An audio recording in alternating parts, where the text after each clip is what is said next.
And Brian, you're also the owner and founder of Motivated Leads. So if you just want to share a little bit about kind of what you guys do at Motivated Leads and what you're noticing that's working for real estate investors in today's market, especially like given the interest rate hike that we've had over the last 6 months and, into this new year, that would be great. Yeah, sure. So at Motivated Leads, we specialize in generating leads that turn into deals for investors. So we do digital marketing like Facebook, Google Ads, SEO, and we also do pay-per-lead marketing. And our primary purpose is to get investors leads that turn into deals. And the reason I say leads that turn into deals is because you want to always focus on the end number. I see a lot of investors get tied up with how much my cost per appointment is or how much my cost per lead is. And they lose track of what's your cost per deal. You can spend $500 for a lead if you close 1 out of 3. But if you're getting leads for $10, the same money, you're just spinning your wheels. You know what I mean? So that's what we do in a basic nutshell. What I'm seeing that people are doing that's successful are number one, being really direct with their messaging, testing different types of landing pages.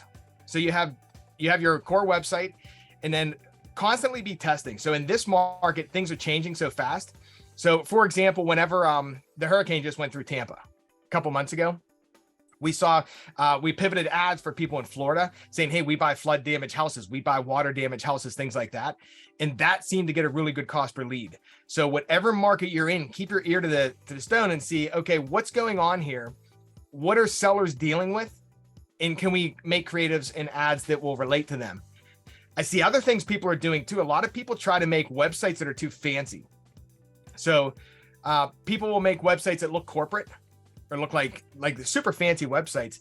And I've found if you think about it from a seller's point of view, like any marketing you do, always think about it from the seller side, not what you think is right. So if you're a seller and you're looking for somebody to buy your house, who are you looking for? Are you looking for the bank down the road or hedge fund, or are you looking for John down the street with a family that flips houses and you don't think he's going to rip you off? Most of the time, I've found the websites that look like normal people, normal brands, with testimonials, things like that, and there's an actual person behind them, work really well. So that's a tip I can give you there. Biggest tip I can probably give you guys today, which you can integrate with your system, is whenever leads come through your website, set a text message to go out saying, hey, you just filled out a form on our site. Here's a link to our calendar to book an appointment. You'll see 34% of people will book an appointment. And we do that gauges motivation. Like if somebody's going to fill out a form, then book an appointment with me, number one, it's another hurdle. And if they're going to book an appointment with a stranger to come to their house, I'm gauging them as somewhat motivated. So if you're doing Google Ads, especially, or Facebook, if you do that and it's 3 a.m, if a lead comes through and they book an appointment, you're pulling them away from Google and probably cutting out the competition as well. Got it. And then have you noticed any difference in traffic coming from Facebook versus Google, where, I would imagine the motivation would be a little bit higher from on the traffic that's coming from Google versus Facebook, because, no one is, at least kind of what we notice in our market, like no one's really going to Facebook and trying to, find a home buyer, but people are going to Google, using these keywords like sell my house fast. So there's some sort of motivation on that individual wanting to sell their house versus Facebook. You're just, showing this showing ads to cold traffic. So have you noticed anything, or for you guys, based on, what you are doing in your business and the other investors that you guys are working with, the traffic, the ROI has been pretty good on both Facebook and Google? The ROI is about equal, but the cost per lead's cheaper on Facebook. So you may have to get a couple more leads on Facebook than Google because the cost per click's high. Let me so on Google, you're bidding cost per click, right? So if you're bidding on Google, you're in direct competition with every other investor that's bidding on Google in your area. So depending on your market, and investors are aggressive, depending on where the cost per click could be. It could be $50, it could be 100. Like you're moving to San Diego, that's super expensive out there. On Facebook, we're bidding on cost per impression. So on that side, we might spend $20 to show our ad to 1,000 people. We're competing against the shoe store, the bakery, the garage down the street. So the cost to show an ad on Facebook is way cheaper than it is on Google because it's a totally different bidding strategy. So on that side, on trying to think, like average cost per lead on Google, I'd say is probably like $250 across the nation. Not in, like Salt Lake City, San Diego, things like that might be $650, somewhere around there. Cost per lead on Facebook, you're probably looking like $125, $150. No, it's because on Google, you're not paying anything until somebody actually clicks on your ad. But on Facebook, whether they click or not, you're still paying for it because they just see your ad, correct? Exactly. And on Google, if anybody here is running their own Google campaigns, go into your campaign weekly. On the left-hand side, you'll see the keywords. Click on search terms. That's the phrase that was actually searched when someone clicked your ad. And if there are any words in there that are not relevant, for example, mobile home, we see that one a lot. Most people don't want mobile homes.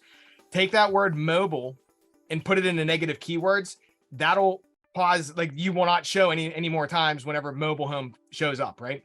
Also, I'm just going sideways a little bit. If you're running Google ads, there's a software called ClickCease also that tracks people based on IP address, and it helps keep the competition out. If a competitor clicks your ad once, it grabs the IP address and blacklists it and doesn't show your ad to them again. So it avoids click fraud and ringing up your bill. But could it also do the same thing for a homeowner? Would there be an issue with that? Yeah, but I don't want a homeowner clicking my ad twice. I see. So if they click on it once, then, you're already retargeting them through different marketing channels. So they will see your company information, but they're not clicking again. And then you're just not paying again, though, $250 on average for the same. Yeah, and that's a good point too, because so Facebook and Google work well together. So all the channels kind of work well together. But if somebody comes to your website on Google, they come to your website, they're just not ready to fill out a form yet. We pixel them with Facebook. Now Facebook's going to retarget them and then stay in front of them. So we have them now on our retargeting list. We're showing them ads in hopes that whenever they're ready, they come back through Facebook to fill out our form. Got it. And then, no, that's great, man. Yeah. And in terms of like conversion, what have you noticed worked best? So we just rolled out an update over the weekend that I'm excited about. And we're starting to use that in our business. So as soon as a lead comes in from Google or website, there's a couple of different triggers, but let's just talk about PPC for now. It immediately calls everyone on our team. So let's say if I'm a homeowner, I'm filling out a form on the website. I complete a step. I complete the form. It immediately calls everybody on my team.